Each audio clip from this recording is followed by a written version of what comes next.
Bonjour à tous et à toutes, je reviens avec une vidéo que j'avais préparée en attendant que mon PC était cassé. Donc c'est sur le matériel que j'ai aquarellable et l'aquarelle facile. Donc je vais vous montrer plusieurs petites astuces. C'est parti.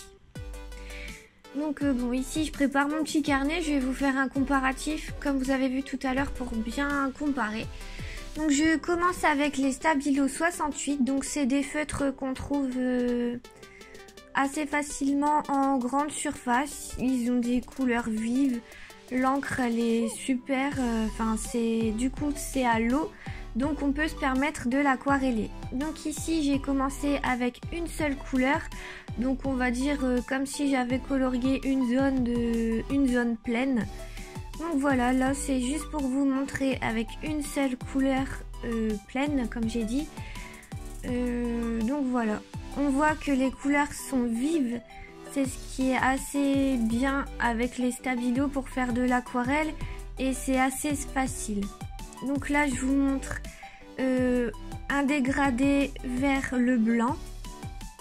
Donc tout simplement, j'ai utilisé un pinceau aquarellable, je trouve que c'est plus facile vu que la pointe est toujours mouillée.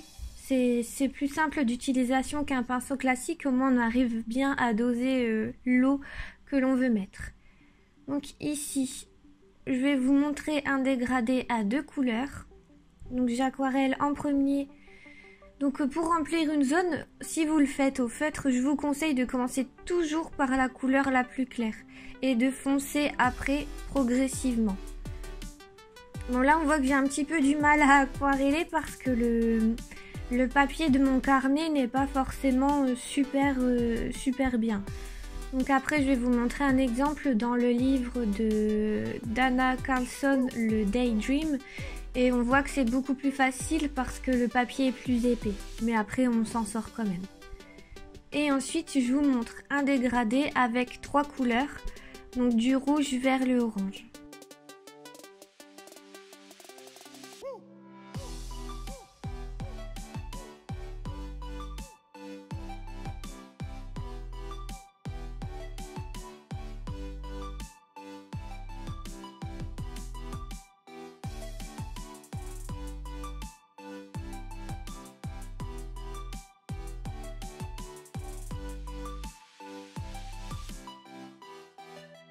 Donc comme je vous ai dit, ce qui est pratique avec les Stabilo, c'est que c'est facile.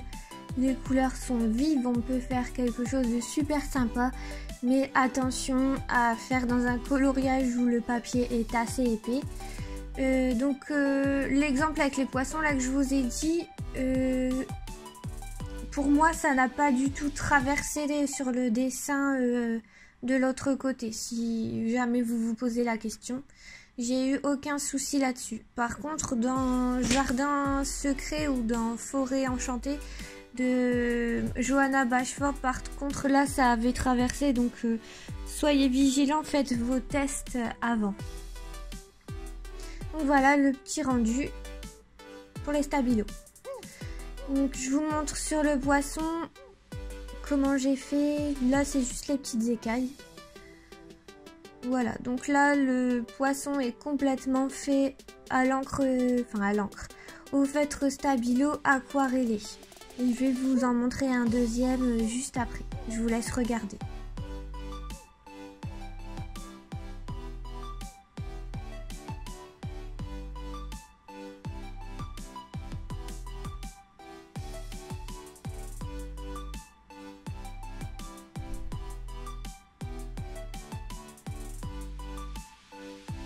Ah oui, j'ai oublié de vous dire, surtout quand vous faites des dégradés, même d'aquarelle avec n'importe quel matériel, n'hésitez pas à nettoyer la pointe de votre pinceau, soit réservoir ou normal avec un papier, juste en frottant un petit peu dessus. Sinon les couleurs, tout va se mélanger et ça va pas être très joli.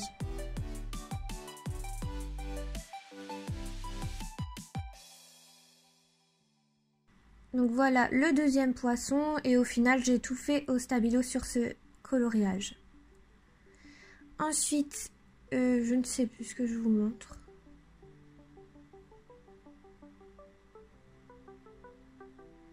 Ah oui. Donc je vous montre donc tous les poissons que j'ai réalisés, sauf celui en haut à droite. Tous les poissons ont été réalisés au stabilo avec la méthode que je vous ai montrée.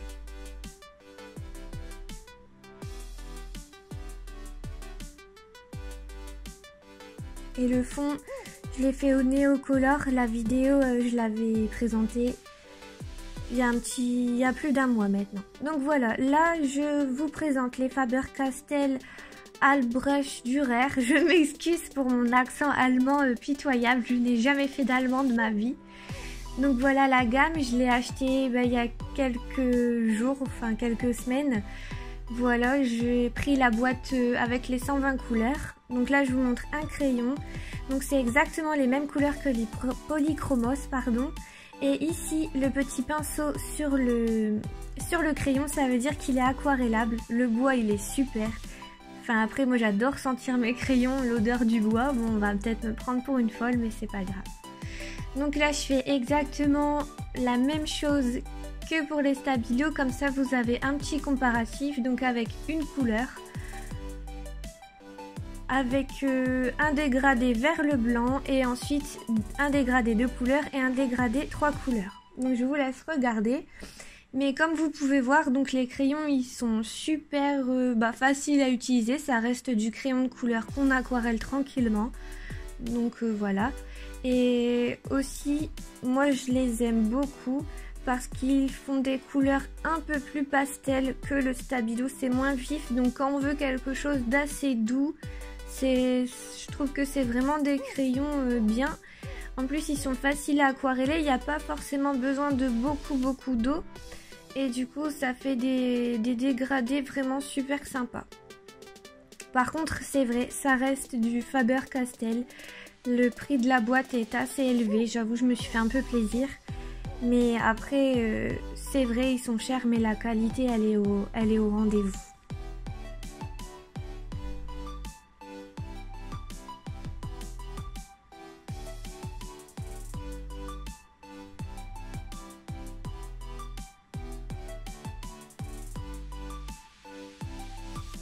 Bon, là, j'ai un peu beaucoup repassé, ça fait pas forcément très joli. Mais le principe du dégradé, après, vous l'avez vu.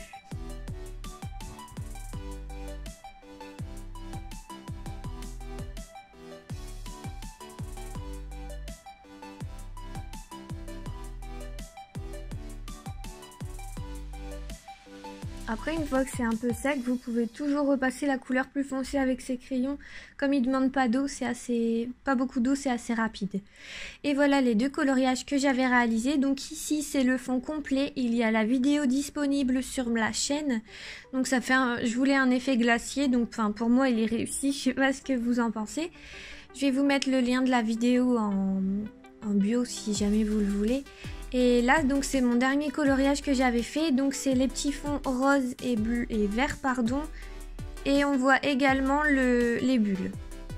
Ensuite on continue avec les Derwent X-Tense de Derwent tout simplement.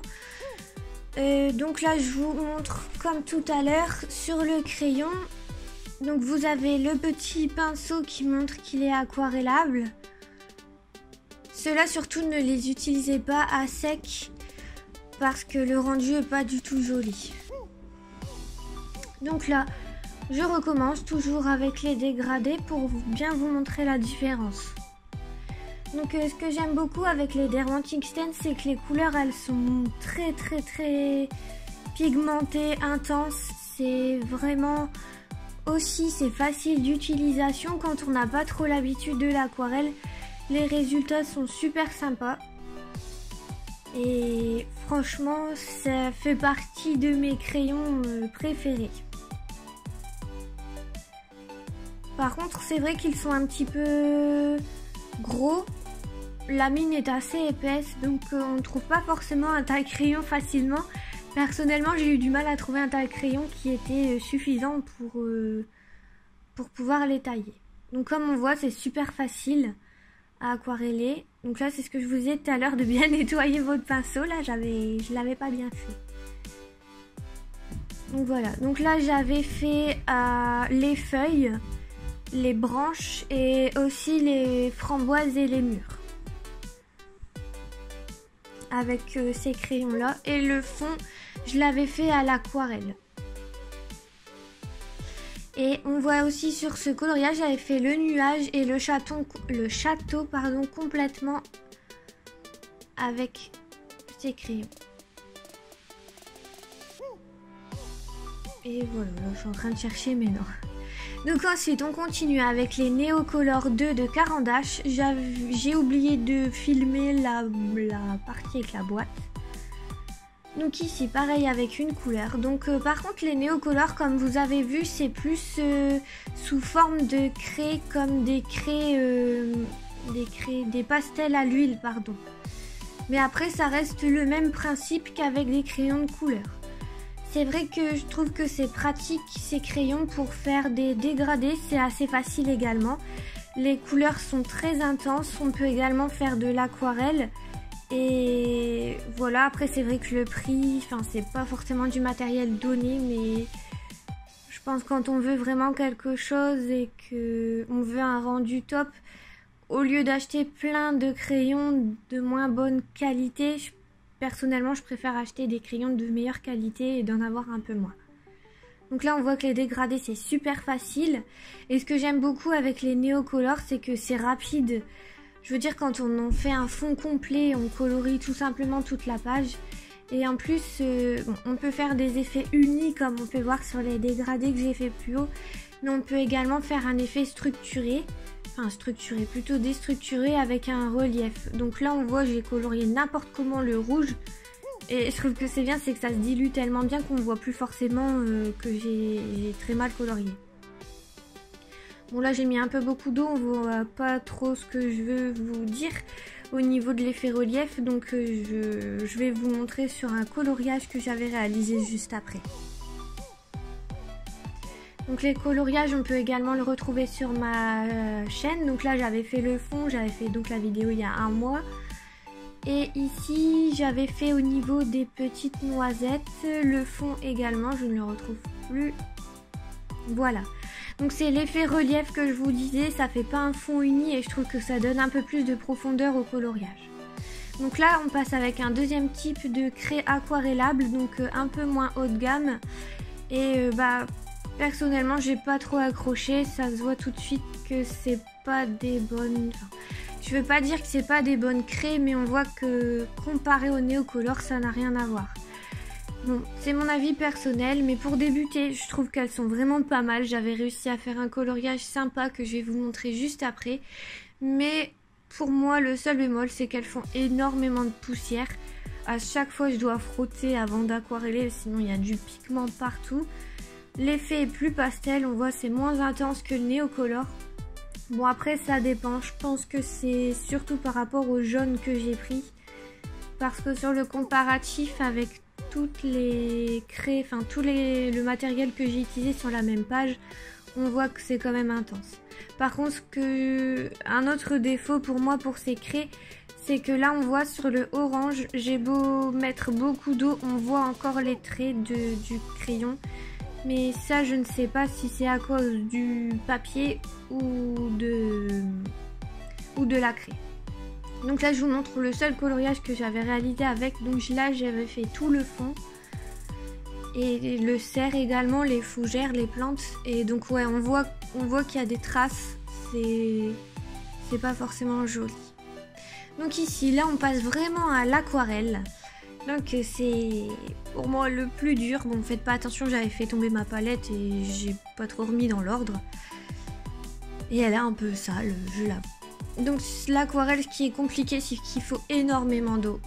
Et il faut bien maîtriser l'eau, c'est pas forcément facile.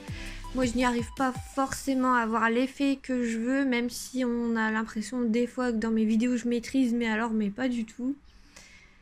Il faut beaucoup d'eau, comme j'ai dit, beaucoup nettoyer son pinceau. Il y a plusieurs techniques en mouillant votre page avant ou pas du tout. Moi j'aime bien mouiller la page avant, je trouve que c'est plus dégradé, plus... Comment dire, c'est plus diffusé dans le papier, plus... Je trouve que c'est beaucoup plus joli. Par contre, je ne vous montre pas trop d'exemples au niveau de l'aquarelle parce que j'ai fait beaucoup de de vidéos où j'en utilise et ça aurait été trop long pour moi de chercher tous les coloriages où j'ai utilisé de l'aquarelle. Donc je pense que vous pouvez vous promener sur la page et trouver pas mal d'exemples. Donc on voit l'aquarelle c'est pas facile, il faut vraiment y aller par petites étapes et utiliser beaucoup d'eau. Mais c'est vrai que le résultat il est génial, mais voilà. Donc là on revient sur le comparatif. Donc comme vous pouvez voir, les couleurs sont super. À vous de trouver ce qui vous correspond le mieux. J'espère que cette vidéo vous a plu et je vous dis à très bientôt pour un nouveau coloriage. Salut!